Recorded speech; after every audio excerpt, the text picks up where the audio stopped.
Hey guys, you're here with your girl Abs and you're back for another episode with us, which is Soca Odyssey. And I'm joined today by MATCHIZ, the Fire Kid, of course. It's been a long time. So how are you? How you doing? I'm not too bad. It's good to see you. Good, Abs. thank you. Nice to see Looking you lovely as too. usual. Thank you, and you and yourself. Thank you. So for anyone who hasn't come across you before, might not know much about, what you're about, just give us a brief rundown and then we'll get into it. Okay. My name is Fire Kid DJ MATCHIZ. As my name says, I'm a DJ. But my name doesn't say how much of other stuff I am. Yeah. But yes, so I'm a DJ, I'm an event curator, promoter, engineer, and also I would consider myself an entrepreneur. Yeah. Okay, yeah, sure. Yeah. All right, so for anyone who doesn't know, when did your journey officially start? My journey started as a teenager. Okay, cool. Should I say? I'm not sure. But yes, my journey started as a teenager, about when I was 16. Okay. Yeah. All right, so from 16 up until now, Yes. how has that journey been for you? And just give us a brief rundown on what actually happened over that journey as well. Right. So when I was 16, I relocated to the UK. I'm originally from Montserrat in the Caribbean. And coming to the UK, not sure what I want to be, what I really want to do. All I knew, I wanted to be an engineer. So I started doing electronic servicing and so on. When I went to college to do electronic servicing. And I started the DJing thing like just out of fun when I was back home in Montserrat. But leaving Montserrat and coming to the UK and my friends having a lot of house parties and stuff like that, my interest for playing the music, because I'm hearing the music, but I'm thinking I could do a better job at playing the music at some of the house parties I went to. So friends of mine, we decided to create a little, because we were so in the sound system. So we created a sound system. At first, because of where my friend lived, we called it the 3-story crew, because he was living on the 3rd floor. Okay, cool. Right? And from there, we kind of branched out and everybody had a little sound system, Then a friend of mine in 2004 introduced me to radio, because I started buying vinyls and stuff like that. So introduced me to pirate radio and start doing that pirate radio for quite a few years, But after the first year of even about 6 months, the radio station itself started keeping events. And I wasn't sure how to keep events. But because I was just being around the radio station, being around the DJs, I picked up bits and pieces, So a friend of the same friend that introduced me to the radio station decided to keep an event for himself, right? And when he did that, I was just absorbing everything. So I said to him, can he get another date in the same venue and I'll take over the realms and try to do it myself with his help. So I could, because I just didn't want to take over completely and I don't know what I'm doing, right? So, printing the flyers and getting the venue and telling the venue owner, this is what we plan to do and so on, So that's where it started for me, event-wise, 2005. Okay. Right? DJ-wise, from about 1997. Yeah. Yeah, so people can go do the math. Yeah. Right? So yeah, over the years, we were having mix and blend events where you have whatever makes the people move. Okay. You know what I mean? So it would have been soca, dancehall, R&B, soul, garage, whatever made the people move, we were playing it, hip hop. And coming here, we picked up on what was going on in the scene, the grime, and but we were just playing the popular ones to make sure the people are moving. You know what I mean? Yeah. So we had so many events. We had Out and Bashy, we had Hotter Than the Rest, we had I'm With the Girls, Girls Just Want to Have Fun, And then after a while, because we had in our crew, we had DJ Shaker, and he was the main soca guy at the time for us in that particular crew. So he was like, oh, you know what, you guys are having these events and I'm not getting a chance to play my soca, or I'm only playing one set and we're not playing enough soca. So we said, all right, cool. We created, so in this time we were keeping events in Dalston area, and we decided to actually have a night for him. So that's where we came up with Soca Frenzy in 2008, right? So we were having events, like I said, from 2005 to 2008, we were having various events. Yeah. But in 2008, we started Soca Frenzy for DJ Shaker, right? And from there, we went from strength to strength. You know, we were in Dalston at Bar 512 for 2 years. So from 2008 to 2010, we then went to Black Grape for 2 months, and then we went to Scala in 2010 September. Yeah. And now we've been at Scala for the past 12 years. Okay. Going strength to strength, having a million and one artists, UK artists, small island artists, big island artists, artists that live in the States, you know what I mean? You've had them all. We had so many artists over the years. Yeah. Okay. How did you actually meet Shaker in the first place? Because you're both from Monetized. We're both from Monetized, right? Shaker played cricket. I played cricket. He was better than me. I have to say that. I'm more of a basketball player. But coming to the UK, Shaker was playing at because he started playing soca from like 2003, 4 for events for a DJ called Roughneck at the time, and playing at all of the Soca versus Bashment events and so on, and different areas where Montrashans would come together and have parties. So I used to see Shaker in them events, and my virgin Rasta Kenny as well, right? So it was the three of us who came together and started having Soca Frenzy. Okay. Yeah. Okay. All right. In terms of the artists that you've had at Soca Frenzy to date, who would you say is the most reoccurring one? Who have you had the most? Yeah. I would say Licorick. Okay. I would say Licorick. I think we had Licorick the most, and who would be after Licorick? I think it'd be Skinny Fabulous. Okay. Yeah, Skinny Fabulous. Who else would be after? We had like so many. We had Tian Winter, we had Ricardo Drew, Lead Pipe and Sadis, Mikey, Blood, Armstrong. Had Lucian artists as well, I know for sure. Yeah. Nadia Batson. Yeah. We had Motto. We had you had Freezy, I think Freezy maybe. We had Freezy. We had Black Boy. We had there's a particular artist I'm trying to remember off the top of my head. I want to say Subans, but I'm not sure. Subans? Yeah. No, we haven't had Subans. We had Mighty. Okay. We had Mighty. Yes. There's a particular artist. The name. We have Asa Banton as well. We had Asa, but I was thinking about another St. Lucian artist, but the name is not coming to me at the moment. Yeah. But yeah, we had Patrice Roberts. We had Kess. So we had like my virgin Zamoni. He came through. He started actually brought him through on the UK scene. You know what I mean? Okay. Because he was trying his thing in Antigua. His family reached out to me and say, "Yo, you know, give him some strength." Is he quite new, or is it just that he's only really coming out now? Well, I think he's still new. Because I mean, I brought him on Soca Frenzy stage in 2016, 17, 18, roughly around that time. Oh no, that's so he was just trying his thing, you know, but he developed some decent tunes over the years, you know what I mean, and still doing his thing. You know, he's still competing in Antigua, Soca Monarchs and so on. So, you know, I give him props for continuing, because it's not an easy business, you know what I mean? And some people can get discouraged because they're not getting the support, you know what I mean? So, I every time I reach out to him, I just glad to see him still doing something, you know what I mean? Yeah. No, amazing. I like the fact that you do that. You bring, you put people on and definitely. Yes. Talking about putting people on. Yes. I got to big up Jaguar, the champ. Yeah. You know what I mean? Because meeting Jaguar, I met Jaguar when we brought Stiffy over.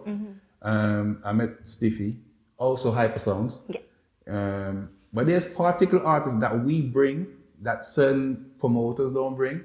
You know what I mean? Okay. And I'm saying to myself, why is that? But Is that down to, do you think that's down to hype? It's like, just put on the artists that people are listening to right now, rather than, what about the others? right, and that, I think like, because, okay, we just listen for music that move us. Yes. You know what I mean? And we're looking at what moves the crowd, right? At the time, Soca Child, the producer, was producing for Hyper Sounds as well. Yeah. So we were loving what we were hearing, you know what I mean? Soca Child being another musician as well. So Soca Child had songs with Hyper Song with like Roll It and Dirty and How She Like It and stuff like that. So we were like, yo, we got to get Hyper Sounds here, you know what I mean? So Soca Child was producing for him all this time, and Soca Child never met him. Yeah. You know what I mean? So it's actually when we brought Hyper Sounds to the UK, Soca Child met him for the first time. You know what I mean? And then I decided to bring him again for Showtime. Okay. Right? And outside of Soca Frenzy, I have my own little Soca Party UK, which Showtime is under Soca Party UK. Yeah. And Climax London is under Soca Party UK. Yeah. And I Love Soca UK is under Soca Party UK. So there's a few bits and pieces I'm doing at the moment, you know, working with a lot of young DJs as well. Because, you know, I find like, if it's something I'm hearing, if I see the DJ has potential, I will give that DJ a chance, you know what I mean? Not a lot of people do that, you know? No. But if I hear something, you know, since I started doing the whole promoting and event, you know, events, I started working with DJ by just listening to radio.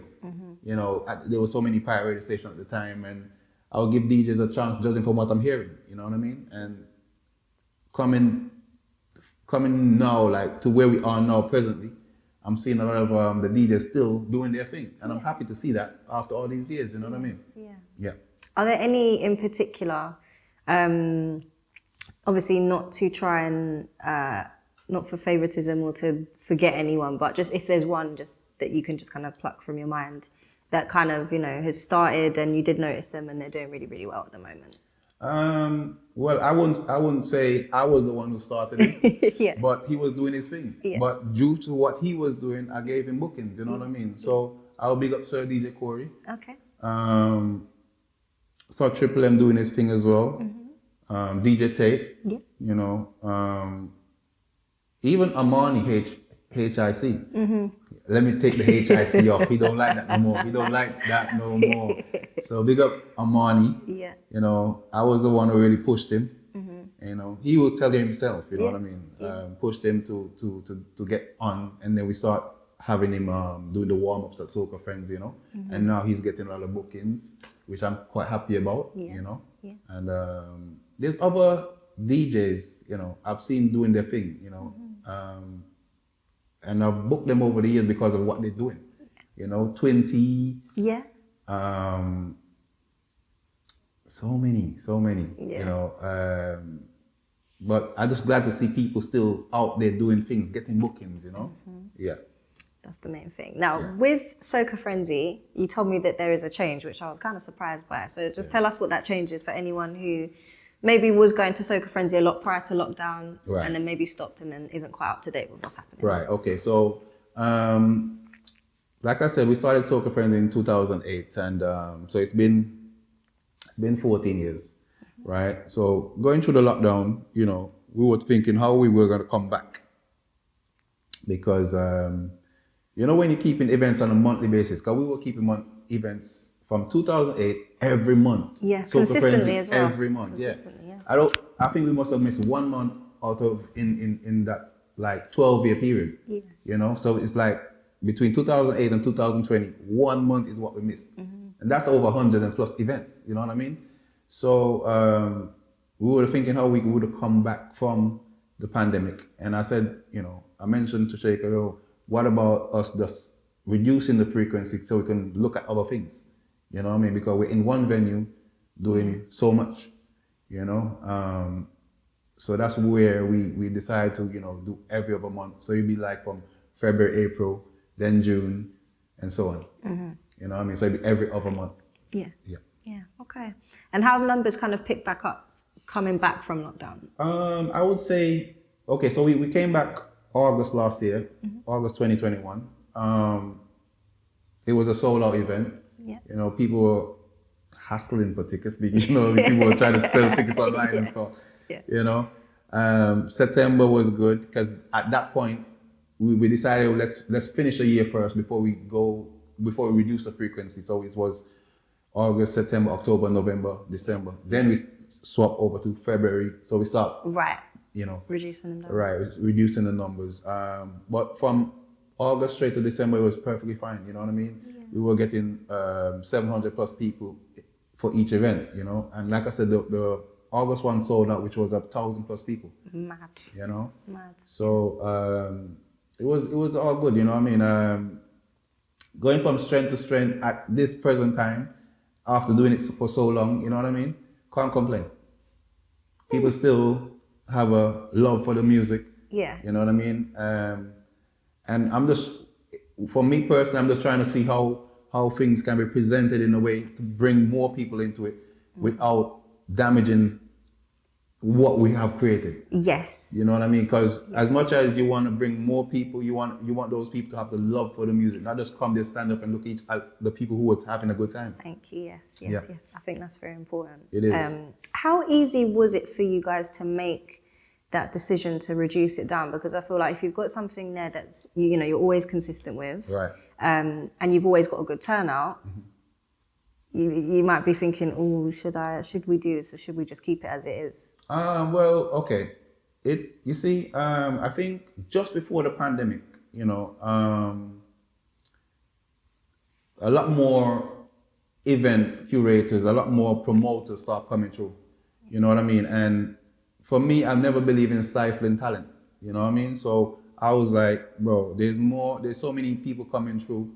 So we already doing this on a mad frequency every month. You literally don't have time for nothing. As soon as one is finished, boom, next one. Song. Flights have to be ready, tickets has to be up, continuous. And I mean, out of everyone in the Soca Frenzy team, I'm the only person never missed the event. Yeah. So I'm like, okay, I'm worn out now, you know what I mean? You know what I mean? So like, I was just thinking on that basis. I was thinking, we need to try other things, we need to do other things, we need to have other venues that we can, you know, do other things with the brand, you know what I mean? So that's what we're looking at. And also, a lot of the team members and a lot of the DJs are now keeping events. You know, you have your DJ Tate, you have your Triple M, you have your Red Boy, who was keeping events as well, Seawood Jam, you know? Yeah. Back in the day, Rickman used to have his own events as well. So the team have their own bits and pieces. So by freeing up some of the months, you know, nobody's being pressured, you know what I mean? Because it's like, all right, oh, I'm pushing your event, but I need to push mine. Yes. You know what I mean? Yeah. So, especially if they're in the same month. So now it's a bit freed up, like we're only going to be keeping 6 Soca Frenzy per year. Yeah. Well, within Scala, it makes it a bit more easier to navigate and say, okay, right, let's keep an outside event. Oh, let's keep a boat ride. You know what I mean? Stuff like that. But before, it was like, okay, we can keep a boat ride, but trying to push both at the same time. You know what I mean? And especially with the boat ride prices starting like 25, 30, 35 pounds, you can be like, but then we're going to have to, you know, it's trying to find that balance. Yes. You know, but I find it's easier now to find that balance with reduced amount of events, you know? Right. Now, this is the thing, because I find me, from a fetters perspective, Right. coming back from lockdown, I had quite a few friends like, why is there so many events and they're all on the same day? Like, how do they expect us to pick? And some of these events are, you know, events that have been around a while where everyone wants to go to all of them. Right. So what's your thoughts on arrangements coming from a promoter perspective? Because for us, you know, we're just thinking, or people are just thinking, well, you lot should just be talking and know what's what. But I imagine it's not that simple. So. Right. Okay. So, all right. At the moment, what we have is a lot of promoters and less venues. Yes. So I find at this present time, let's say you're the promoter and you find a venue, finally. Let's say you find it finally, and you have a date, right? you'd be like, oh, I've been trying to get a venue. Yeah. I finally have a venue and have a date. So I'm going to use what I have, right? You're not thinking about an ex-promoter. You're thinking, I have a date and finally I have a venue. Yeah. I'm going to keep my party. But another person might already have that particular date and you don't have a clue because the person probably promoting something else at that time. So by the time you put out your event, that person's event probably is finished, and now you both are putting out on the same date. Yeah. And that's what happens. So it then becomes, okay, so how are we going to navigate? Who's going to decide not to have the event? You know what I mean? Thing, yeah. So it's very difficult for someone who's been waiting for a venue to have an event to then turn around and say, okay, I'm not going to have my event because he's having his event. You know what I mean? Yeah. So it's very difficult. But if they could come to a compromise and say, all right, okay, you've been struggling for a venue. I have my venue on a regular basis. You do your thing. Yeah. Right? That can be done, but it depends on if you have a contract with the venue. Like for instance, us, we have contracts with Scala.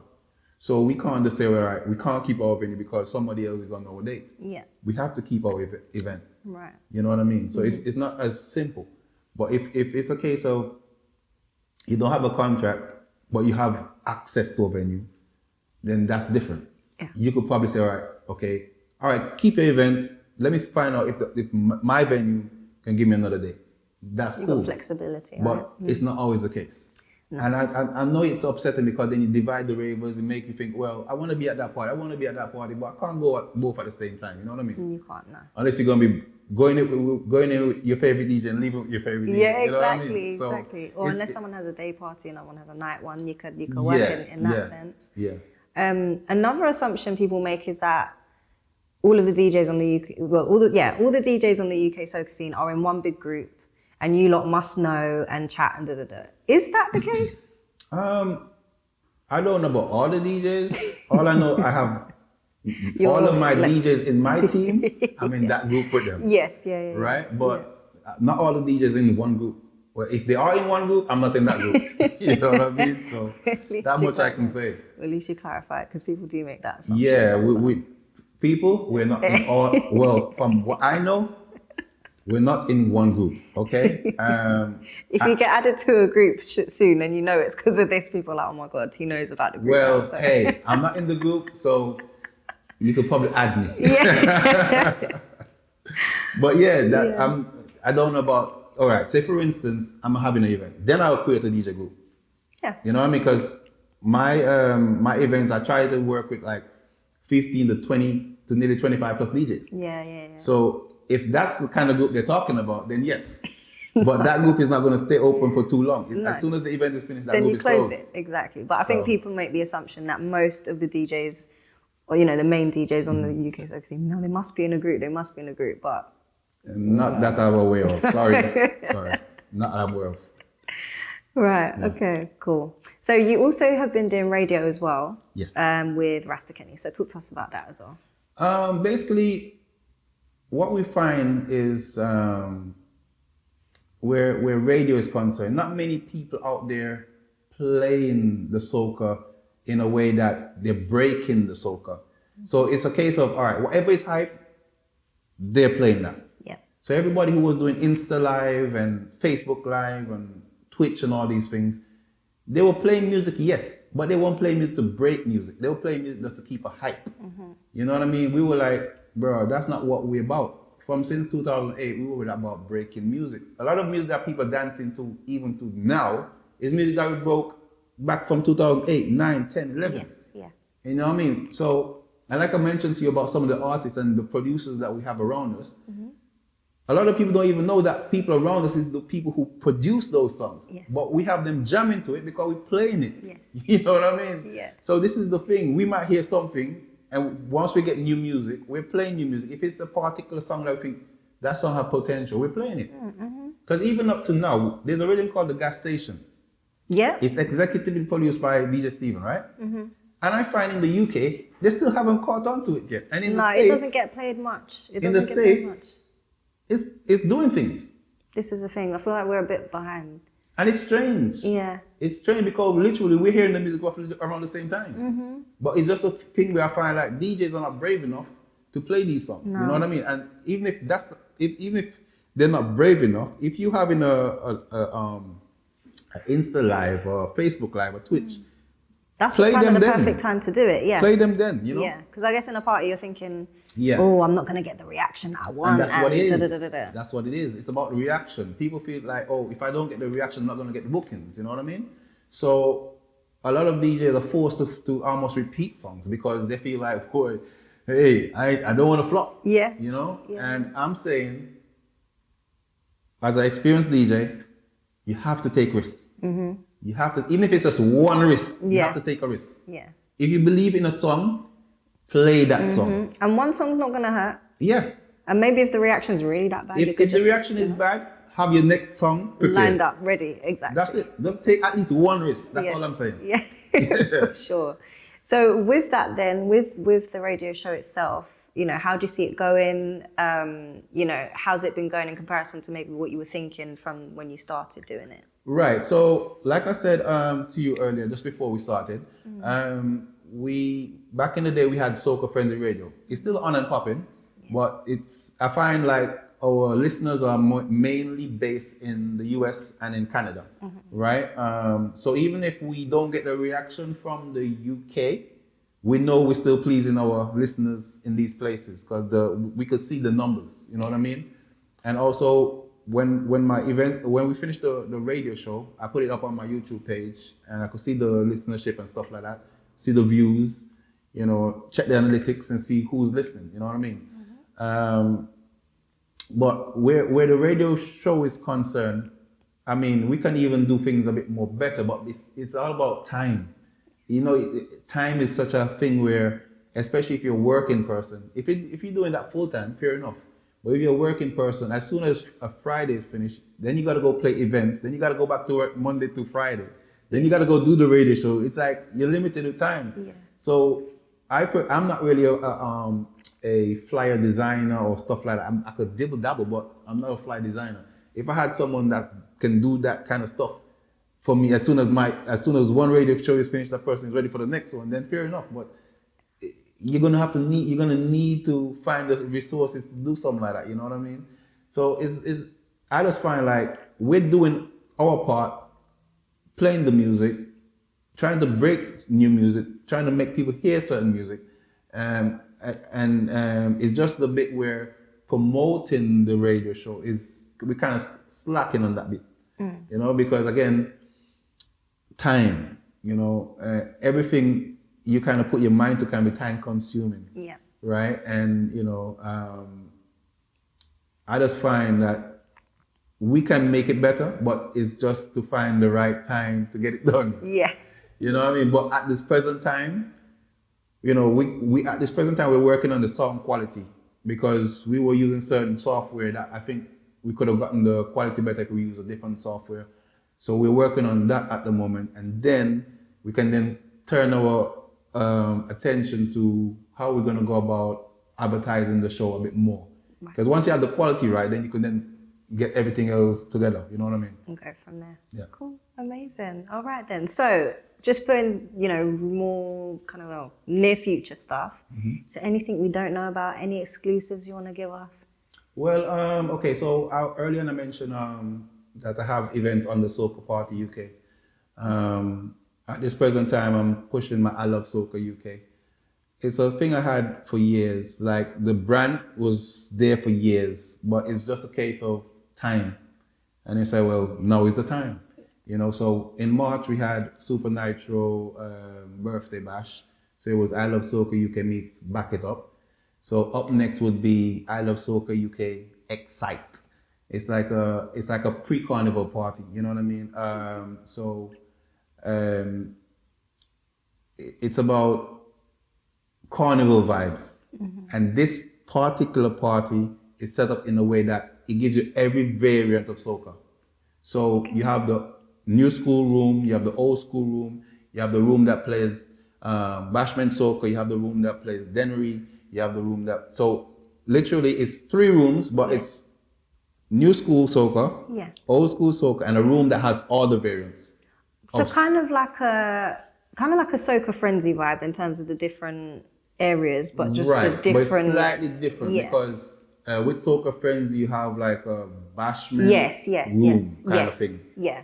But this one is not a bashment room. No, it's the soca variants. Yes. It's almost like 100% soca. Yes. The only thing I would say, you might have a DJ that plays probably half an hour bashment in that same variant room, Got just to show you it's a Caribbean party. Yes. So yeah. you would have like Denny segment, bashment soca.